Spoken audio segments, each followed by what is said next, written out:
So Kamma manifests on three levels, or we could say through three channels: body, speech and mind. Kayena, Vajaya, Cetasa. These are the three levels of our experience on which our intentional actions can manifest. Now the Buddha talks about three roots or three causes for actions on these three levels. The three unwholesome, unskillful roots are called akusala, mula, and they are described as greed,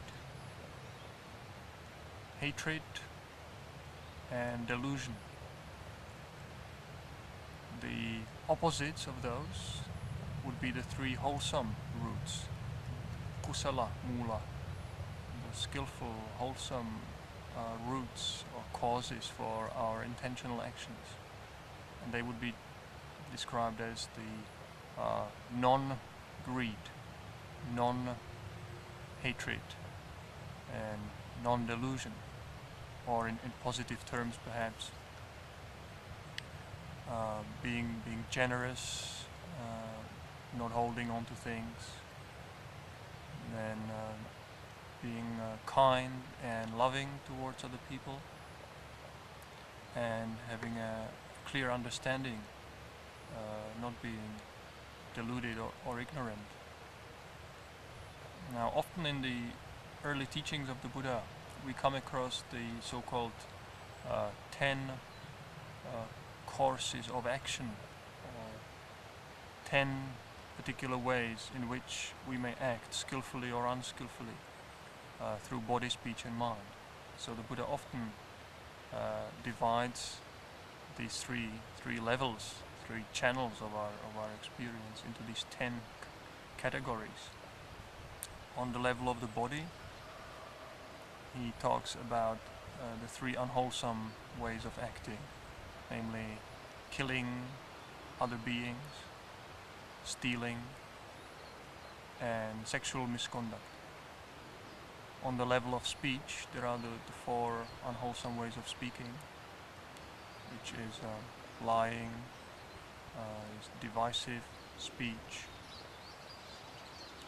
and then useless chatting and harsh speech.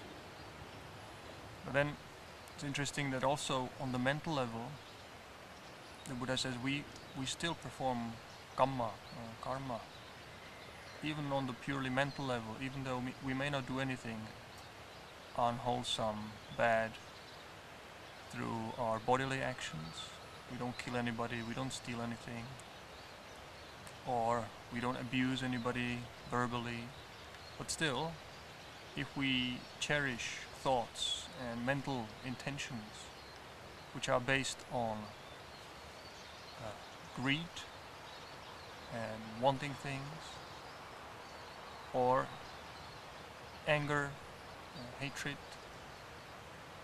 or holding various kinds of wrong views based on delusion, misunderstanding of reality, on ignorance, these three will be creating kamma on the mental level.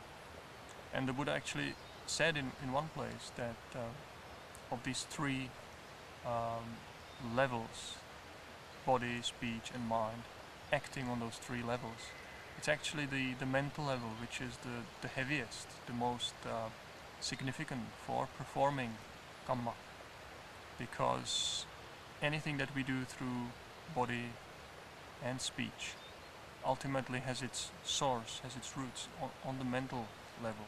So we have to be particularly careful what kind of thoughts we preoccupy ourselves with.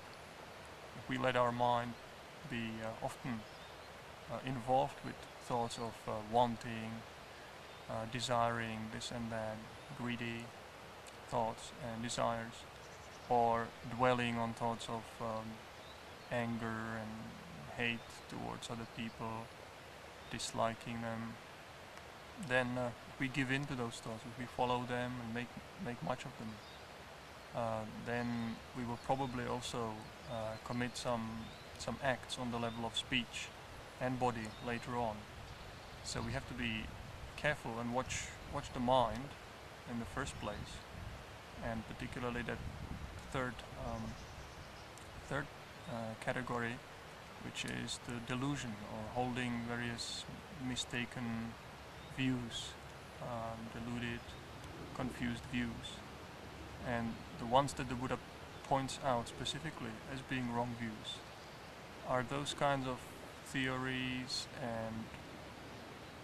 and ideas about life which deny the effects of our actions in the world, which deny the reality of Kamma, that there is a power and a significance carried by the acts that we do in the world, that all our actions bring their inevitable results. If anybody does not believe in this, then they are likely to behave irresponsibly, are likely to do actions which will do harm to themselves and harm to other people. And in Buddhism, when we talk about oneself and other people on the ethical level, the Buddha always stressed that whatever we do, the criterion for judging whether it's good or bad, it's not just by referring to oneself, is it good for me, but one should always ask, is this going to be for my benefit, for the benefit of the other people, and for the benefit of both? We can say, yes, acting in this way will bring benefit both to myself, to other people, and to both. Then that would count as a wholesome, as a skillful action, as akusala, kamma.